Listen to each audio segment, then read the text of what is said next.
Welcome, thanks for coming. My name is Jim Hennessy with Verizon Wireless. I'm the public safety lead for the Northern California, Nevada, and Hawaii region.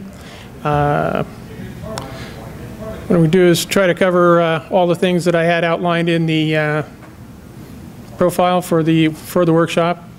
And at the end, what I'm trying to do is share some best practices since some of you people have a lot more lessons learned to share. As far as the main types of mobility options you could consider for your disaster planning: satellite, wireless, Wi-Fi, and micro. With satellite, advantages: you can set it up almost anywhere as long as you have power and line of sight to the sky. The disadvantage or the challenges: cost, the equipment's pricey, and depending upon the bandwidth you sign up for, it can be extremely expensive. Wireless, it's proven, it's reliable, it's scalable. The main challenge is different carriers' technologies are not interoperable, so you have interoperability challenges. Wi-Fi, it's fast, very inexpensive once you build it out. The limitation there is coverage. And then microwave, really niche, but can be extremely effective point-to-point. And I promise this is not going to be a Verizon Wireless sales pitch, but we are a recognized leader in the business continuity community, and our reliability is has proven time and time again. And I just want to point out some of the things as they could relate to what I'd recommend you including in your plans or thinking about. So, backup power in general.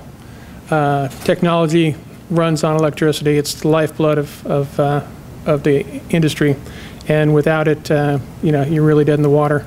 So, whether you have it in your plans now, not just your power source, but your backup power source, because it's critical. PG&E regularly states that if there's a major event, yeah, they say 3 days, but realistically, to get to 90% of their users, they're talking a week and a month to get the rest. That's just for electricity.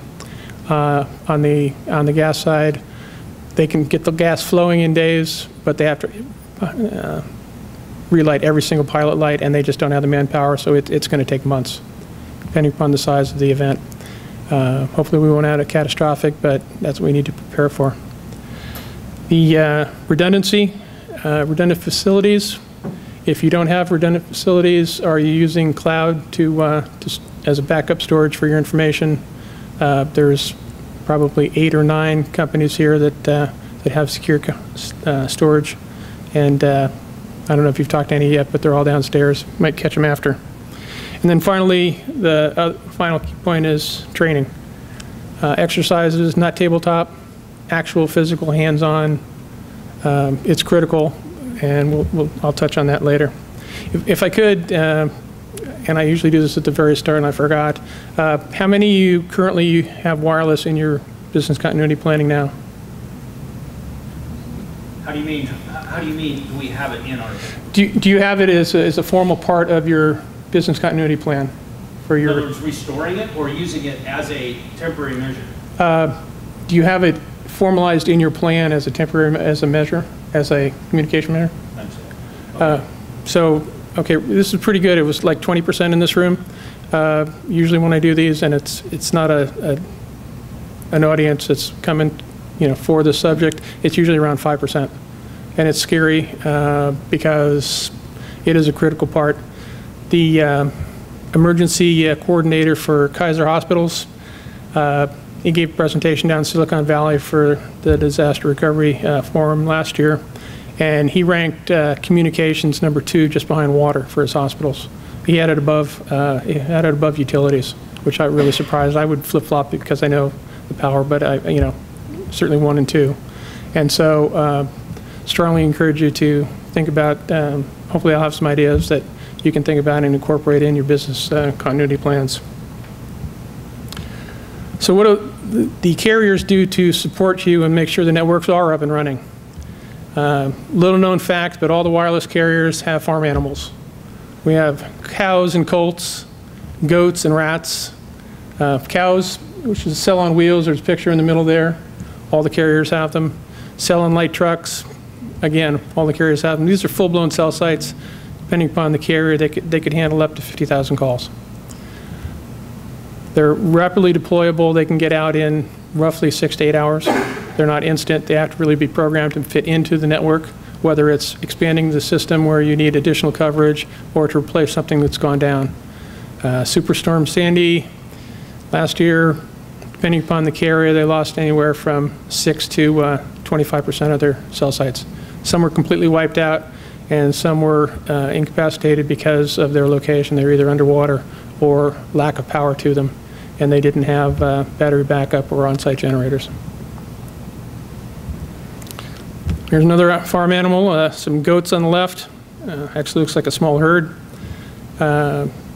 Here is if you have on-site generators or have generators that are dedicated, portable generators dedicated to your facility or your municipality, are you testing them regularly?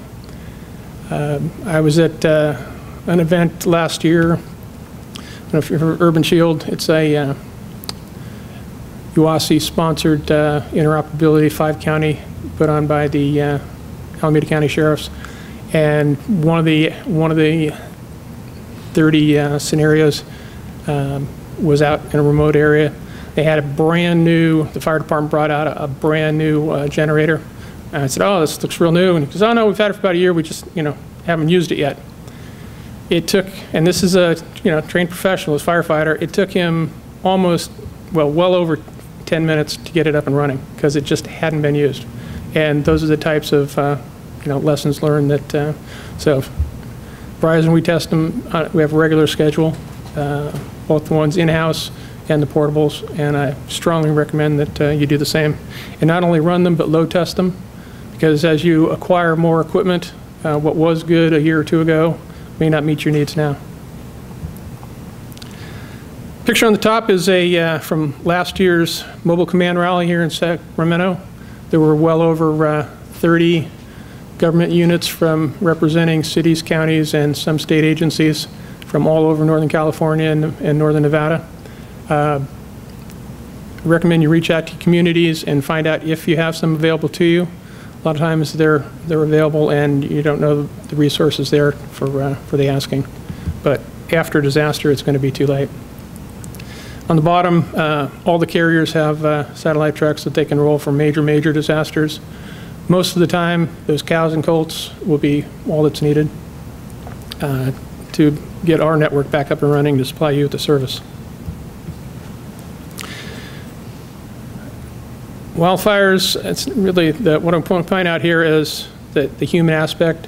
If there's a major disaster, depending upon what time of day, you may likely have people that are going to have to shelter in place, and they're going to have the same needs as everybody else. The human needs sides of it, it's the same that the firefighters use or firefighters ask for when they come off the lines. They want to connect with their families. So whether, if you can provide internet access to them to get on Facebook or send an email, and then also to charge their phones, because they most likely don't have their chargers with them. And Michael Cunningham with FEMA 9 in Oakland, he tells the story of going to a FEMA evacuation center and people coming up to him screaming, demanding Wi-Fi and charging for their cell phones. I mean, it's if you were at the kickoff this morning, Ramos was saying, we all depend on it, and truly we do. So if you can take care of their function, let them connect with their families, they'll be a lot more productive in the case at hand. Flooding, I always thought of flooding as in the Midwest, they flood every year, and you see the pictures on the news. Going to disaster planning workshops over the last few years, I was shocked when I hear the age of our earthen levees in California and the state of disrepair that they're in.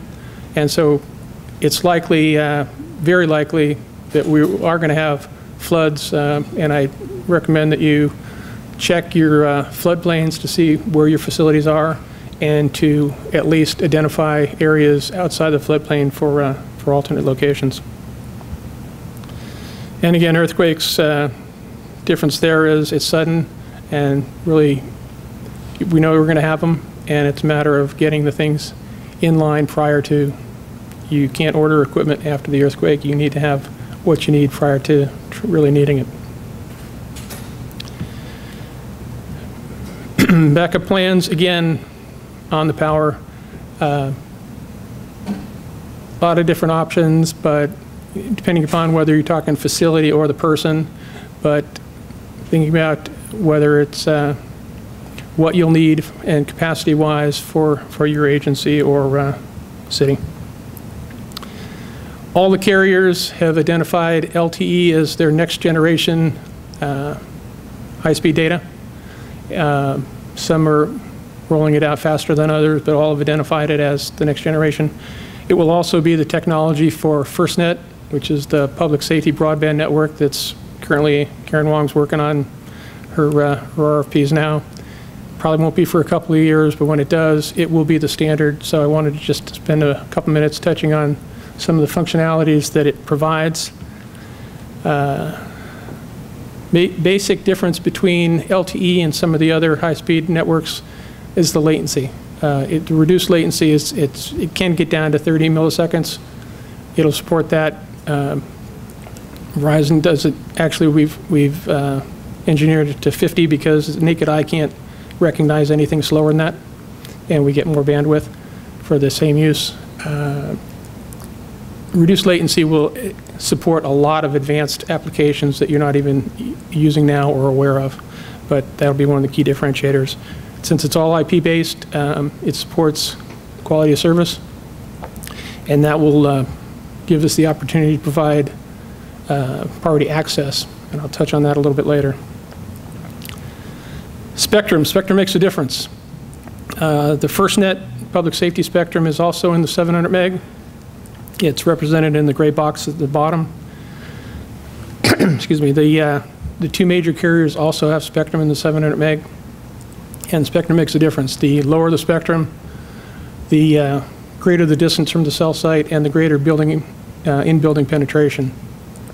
So it's the public safety network got some of the best spectrum out there, and the difference being, if you were running in the 2300, you'd have to have 3 times as many cell sites to get the same coverage as a single in the 700. Wireless priority service and gets. I touch on this. Most of you are probably all aware of it, but every presentation there's usually one person that asks and isn't aware. So if you don't sign up for it, the process, you sign up at the Homeland Security site, they approve you, that they'll contact your carrier and they can add the feature to your phones. The Gets card is for landline. It's a card, you just punch in the dial, punch in the number, and you can dial from any phone, and it'll give you priority, jump to the front of the line.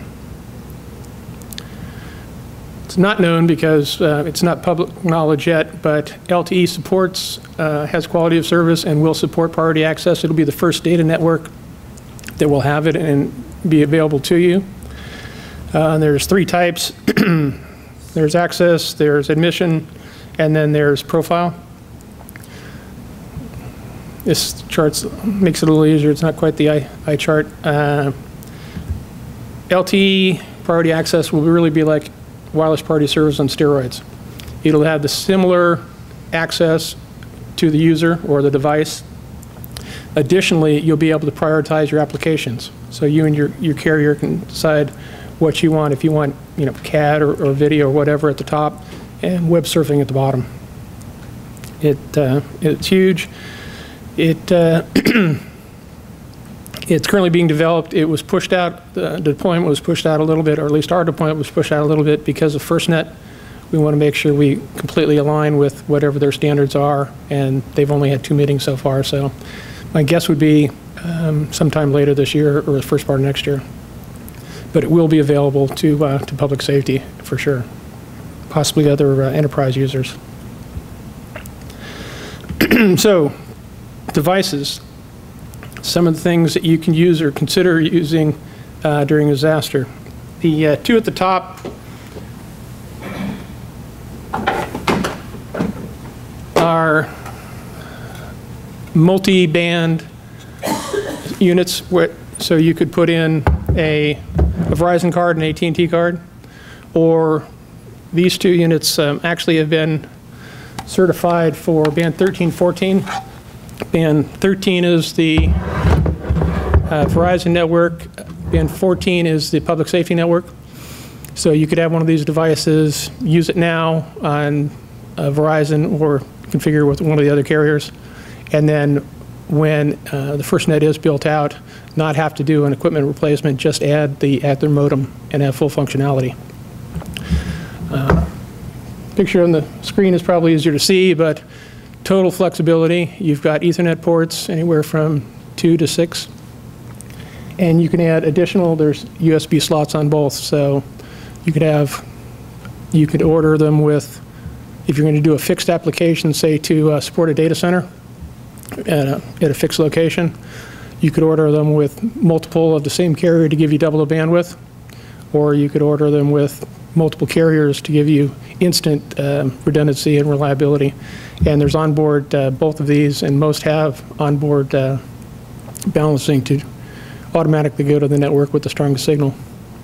They all have onboard Wi-Fi. Really helps with the interoperability issue with cellular. So you can set this up depending upon the antenna configuration. You can get anywhere from 300 to 700 foot tactical Wi-Fi bubble. And then any device from any carrier that has Wi-Fi capability, you could support. So if you're getting help from other surrounding municipalities, not be on the same network as your carrier, if they have Wi-Fi capability, you could use it there.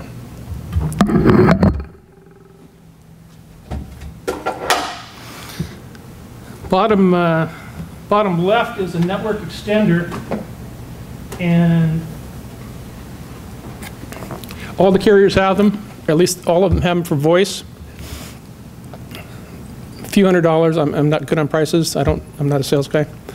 But generally, I mean, I know they're under 300, and some of the carriers have voice and data. This one does voice and data. What it does is, if you just plug it into it, it needs an internet connection. So if you're redeployed and say often it'll be in a basement or a bunkered area, may not have cellular service. If you have internet connectivity, you can plug this in and it will create a cellular bubble of your carrier for that area. And so you can, on this one, I believe it holds 25 to 30 voice and a dozen data sessions. Real good flexibility at a really low price, and I recommend thinking about it. Network extender might be a different name, but all the carriers have them. And then the picture on the bottom right is a Cisco HWIC. If you're a Cisco house, you get one of these. If your fiber goes out, it'll automatically switch over and keep your data flowing over the LTE network. Case of backhaul cut, it doesn't have to be a big, huge disaster, but power goes out or earthquakes pulling the fiber lines, can be extremely advantageous. Office in a box. I don't know if anybody was by the Verizon booth downstairs. We've got one displayed. The Feeney wireless box is on the left. It's a rapidly deployable unit. It really will support all your connectivity that you have in the office. So Kalima did a disaster relocation drill last week. They took their state operations center. People showed up for work at 8 o'clock. Some people knew ahead of time, but they, had big signs on the door, report down to Galt, which is, I guess, 20, 30 miles south on Highway 5. And then they had a correctional facility 6 or 8 miles inland. They had some double-wide trailers, and they were setting up completely as it would be in a disaster. Feeney had their box there, 7 o'clock. Cracked it open, it was up and running in 15 minutes. Another 15 minutes, they had all the printers and other plugged into the Ethernet ports, and so within 30 minutes of getting there, they had people on their laptops printing off information at the site. Calima had their trucks, the state military had their sat truck down. They were getting out their generators, they're finding the bird in the sky, they're running the cables 2 hours later. So really powerful unit, they're like $3,500 or so. The unit on the right is a Ericsson unit, not as ruggedized, but has a lot of the same functionality. Depending upon your situation, something you might want to consider. The again, the Feeney box had an antenna configuration on the Wi-Fi that gave us enough Wi-Fi coverage that we covered all 4 trailers just with the one box. Although we did have cradle point units that we were going to cable in, we didn't even need them because the trailers were so thin. We were able to propagate. It would support anything that has Wi-Fi capability or Ethernet port cabling. So it can take VoIP phone, computers, faxes, streaming video cameras, and again, virtually anything that's either Wi-Fi or Ethernet enabled. Again, for a disaster planning proposition, something to consider. So some of the toys. My favorite is a dual port vehicle power adapter. A lot of you probably have them. If you order them with the dual port, it'll support both your phone and maybe your laptop or a second phone. Really inexpensive. If there's a major disaster, roads are going to be blocked. You'll probably still have access to cars in your area. And so with those, you'll be able to power up, again, power's critical for all the phones.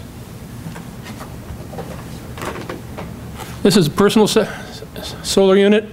There are larger ones that can support, up to 10 phones or devices. Solar power could be the difference to get you through until the utilities can get up and running. Speakers, having both hands available during a disaster is not, just a convenience. It's a real necessity. So you can get Bluetooth speakers that, or personal, headsets. But if you don't have any, you don't need to deploy them all the time. But to have them available at time of disaster can be a real plus.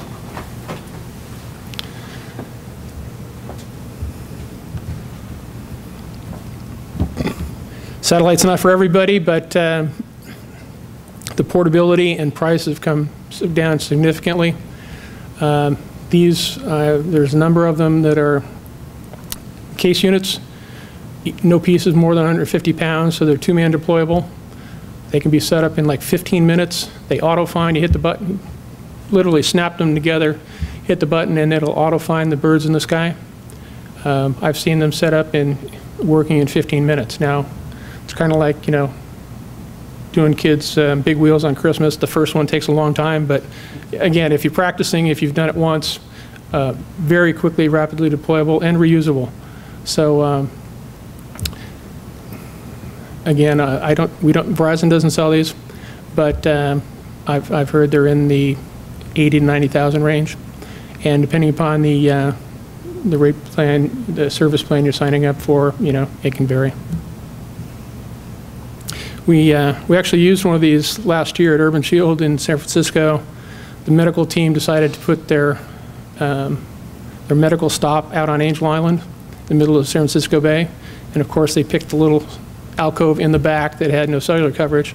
And I had already committed to providing Wi-Fi for some special device they were going to try. So I did reach out to one of these companies. They came out, set up one of these, connected it to an in-motion device. With the in-motion, we had a beautiful tactical Wi-Fi bubble that not only covered the medical command, but also the local scenario that was going on there. So it worked flawlessly. It was a real success. So I do have some firsthand knowledge and it was easy and really timely. So Urban Shield, I don't know if all of you are aware of it. This is a WASI-funded multi-county regional interoperability exercise.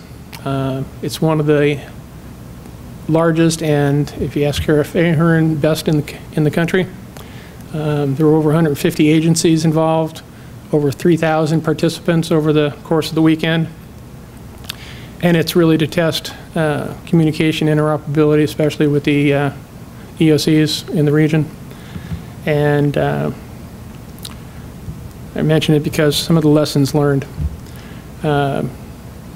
Story behind all, in fact, I should update the picture. This is the EOC in Alameda County. He's taken down the 6 TVs and the big screens. He has a big video magic wall, which is totally cool.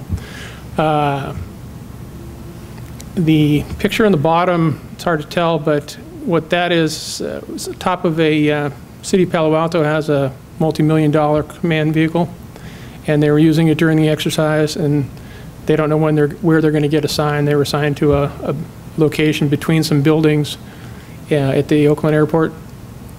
They'd had the fancy Cisco video conferencing setup and satellite backhaul, which they had tested because, you know, they do their due diligence. But the location they were in, they're having stability issues. I don't know if something with the airport or whatever. But people in the van were also using LTE, and they were getting great connectivity. So they called around, and somebody brought over a Cradlepoint router, put a long Ethernet cord on it, literally duct taped it to the mast, and cranked it up 20, 30 feet. And their video conferencing came in crystal clear, and they ran it like that for the rest of the weekend. So point there is have options, and, you know, everybody is creative, especially during disasters. Tablet on the left, the medical command that year wanted to do, and at that time, live video streaming was not the norm as it is today. And so they asked to have the EMTs be able to stream the video back to, they have one doctor, and they want to be able to, EMTs that are covering all the 30 sites and the 4 commands, to be able to stream video back, rather than, it used to be that they'd call the doc and try to describe it, and, you know, it was iffy to make the decision whether they should try to rush them to the hospital or treat on site. So we made it, and these are all doctors, nurses, EMTs, medical students. So my bad, I assumed, you know, some things. We made it pretty easy. We cleared the whole screen. We only put 4 icons on. All they had to do was power on the tablet, hit the one video icon. Once it opened up, hit the one red button, and it would stream back to the doctor. Unbelievable, the percentage that had issues. It wasn't like their tablet. They couldn't find the button. You know, lesson here is whatever you have is your equipment. Have regular exercises and test it. I was shocked, and the head of the medical command was really embarrassed. But, you know, people aren't familiar with technology, and even though they might have a tablet, they might have a phone, and it would go for any of the equipment that you're using. So, you know, in summary, the electricity is the lifeblood of technology. Without it, you're absolutely dead in the water. Have multiple options for your key functions. Have redundancy. Train. Real live hands-on training. The City of Boston has they got some grant funding and bought a beautiful mobile command vehicle and loaded it with everything. Well, if you've been to Boston, it's, you know, very old town, and space is at a premium, parking spaces at even a larger premium, and so they made a good secure area in one of their buildings, and it was fine for the first year. They did not do regular testing, and when they finally went to do a test, somebody had authorized some additional parking there. They had to move 40 cars to get to it, and those people weren't waiting in their cars. So the practical things of testing your equipment in real life are critical.